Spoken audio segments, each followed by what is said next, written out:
যদি মানুষ তাদের নিজের কথাগুলো খেতে পারতো তাহলে তারা বুঝতো এগুলো কতখানি তিতো। মানুষের মুখে বলা কথার একটা আলাদাই শক্তি আছে। কখনো কখনো আমরা রাগে, অভিমানে বা অবহেলায় এমন কিছু বলে ফেলি যা শুনতে অন্যের জন্য খুব কষ্টকর হয়ে যায়, অথচ আমরা সেটা বুঝি না।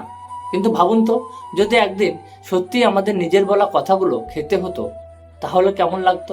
মিষ্টি বা ভদ্রভাবে বলা কথাগুলো হয়তো সুস্বাদু লাগতো, কিন্তু কটূক্তি, অপমান বা কষ্ট দেওয়ার মতো কথা হলে সেটা হতো একেবারে তিতো, গিলতে কষ্ট হতো।